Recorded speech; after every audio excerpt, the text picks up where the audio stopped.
President ট্রাম্পের বিদ্বেষমূলক কথাবার্তার কারণে অনুসারীরা বিচারকদের উপর সহিংস হয়ে উঠতে পারেন, এমন আশঙ্কা করছেন সাবেক ফেডারেল বিচারক জেরেমি ফোগেল।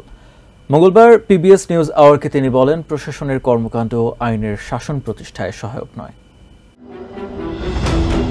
প্রশাসনের বিরুদ্ধে একের পর এক রায়ে ক্ষুব্ধ প্রেসিডেন্ট ডোনাল্ড ট্রাম্প এবার ফেডারেল বিচারকদের নিরাপত্তা নিয়ে প্রশ্ন তুলেছেন। মেমোরিয়াল ডে উপলক্ষে সামাজিক মাধ্যম ট্রুথ সোশ্যাল মিডিয়াতে দেয়া পোস্টে ট্রাম্প লিখেন, বিভ্রান্ত বিচারকরা দেশের বিরুদ্ধে অবস্থান নিয়ে ভুল আদর্শ ছড়াচ্ছেন। ফেডারেল বিচারকদের দৈত্যের সাথে তুলনা করে তিনি জানান, দেশকে নরকে নিয়ে যেতে চান তারা। এরই মধ্যে ফেডারেল বিচারকদের বিরুদ্ধে অবস্থান নিয়ে প্রেসিডেন্ট ট্রাম্প তাদের নিরাপত্তার ঝুঁকি বাড়িয়ে দিয়েছেন বলে সতর্ক করেছেন আইন বিশ্লেষকরা। এদিকে গত মার্চ মাসে প্রকাশিত এক প্রতিবেদনে রয়টার্স জানায়, ট্রাম্প প্রশাসনের কর্মকর্তাদের আচরণে ফেডারেল বিচারকদের নিরাপত্তা ঝুঁকি বেড়েছে। প্রতিবেদনে বলা হয়, বিচারকদের নিরাপত্তা নিয়ে উদ্বেগ জানিয়েছেন একাধিক ইউএস মার্শাল কর্মকর্তা। বিচারকদের নিরাপত্তা নিয়ে উদ্বেগ জানিয়ে ক্যালিফোর্নিয়ার সাবেক ফেডারেল বিচারক জেরেমি ফোগেল বলেন, এখনো বিচারকদের উপর হামলা হয়নি, এটা ভাবতেই অবাক লাগছে।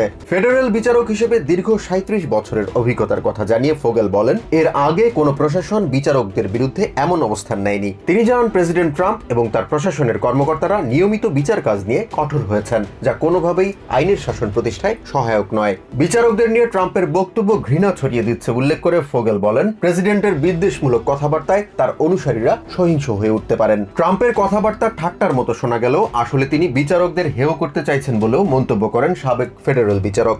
এদিকে ভিয়েতনাম, কিউবা, লাওস এবং মেক্সিকো বংশোদ্ভূত অবৈধ অভিবাসীদের জিবুতিতে পাঠানোর সময় ফেডারেল আদালতের নির্দেশ উপেক্ষা করার অভিযোগ উঠেছে।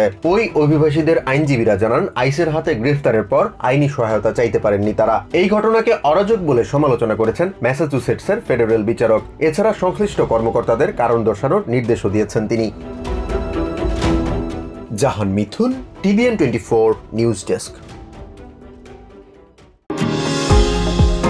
নিউ ইয়র্ক থেকে সম্প্রচারিত টিভিএন 24 টেলিভিশন বিশ্বজুড়ে বাঙালির কণ্ঠস্বর।